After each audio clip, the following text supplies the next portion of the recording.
welcome back to the channel. So today I wanted to just share a little about cigars. So cigars are kind of a newer acquisition for me. So a couple of years ago, I started dabbling in cigars a little bit, and I've really enjoyed it. Um, so I'm gonna light this one. This is a Oliva Serie O, and I'm very much a newbie, and so I feel like every time I watch a new video, there's something that I'm learning, and as with most things, some people say this, some people say that, and um, so I guess you're supposed to toast it a little bit before you actually light it, and then you puff it to actually get it lit.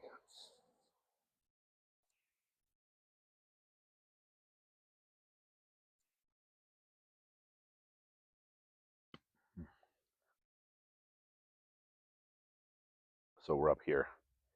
We're just a little R&R. Next week we'll be up with a couple of families. Early spring, trying to catch the light so it's on my face. That sun feels really good, and I'm out a little earlier having a little coffee, and I thought I'd light a cigar and just do another short video. Um, yeah, in fact, a video that I wanted to just talk about just the basic pleasures of life. When we read Ecclesiastes, there's a tree that's getting in my way, and it's getting a weird shadow on my face, so I'm trying to move a little bit.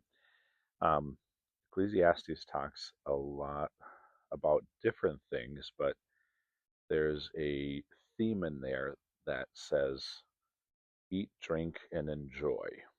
And of course, people can take that too far and can do way too much with it.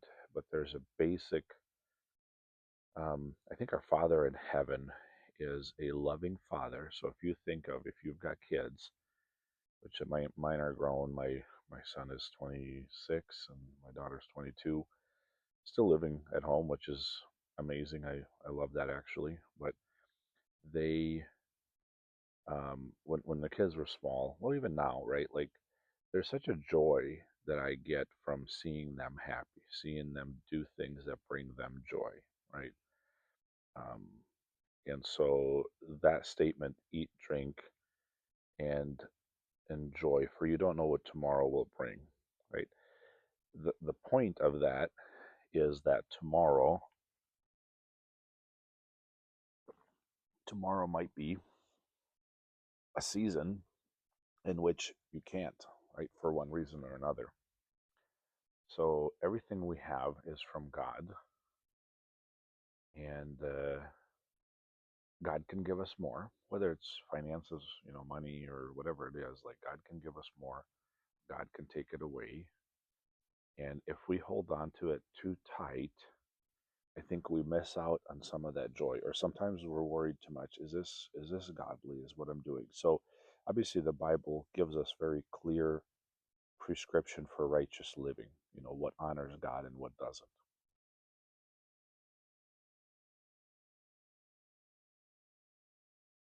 So that's clear. Beyond that, um, I think I think a lot of Christians make some of this stuff up, and so you get into these scenarios where everybody's got a different rule book for what's okay, what's not. Cigars included, coffee included. Alcohol is part of that list, and so you can work yourself into knots trying to figure out, well, what's the right thing, because that guy says this guy says that. Um, and the only guy that matters is your heavenly Father. He's the one that we are we are pleasing, right? So that's our prayer life. Our prayer life is to God, what am I doing things in my life that I should not be doing? Will you please show me that? God, lead me. David prays this prayer that, search my heart, O Lord, and see the way that I am on and put me on the way everlasting. I'm paraphrasing a bit. But the point being is that Um, uh, it search my heart, open up my heart, and see what's in there, and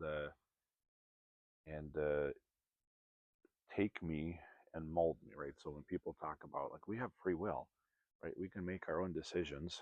God doesn't micromanage us, but are you living for yourself or are you living for God?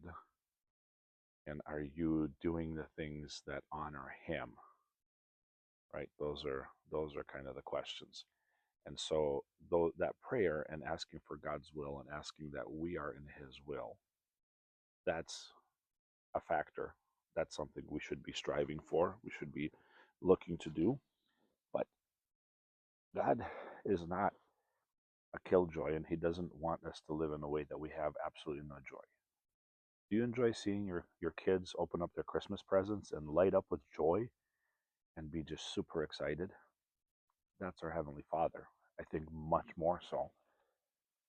So there are many things in life that you can enjoy, but some of those things are also things that can become things that own you or things that control you. And so I think that's a factor to think about and to remember.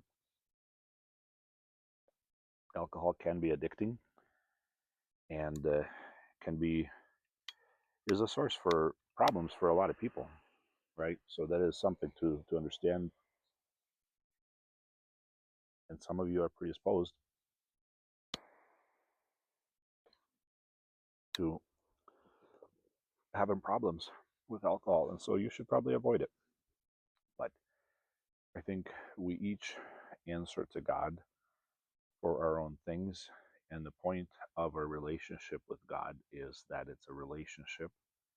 God is a relationship God. It isn't meant to go through some guy that taught me this. That was the system that had priests, and and that system still exists in some sense in Roman Catholicism and other places. But anyway, I hope this helped you today. We'll talk to you next time.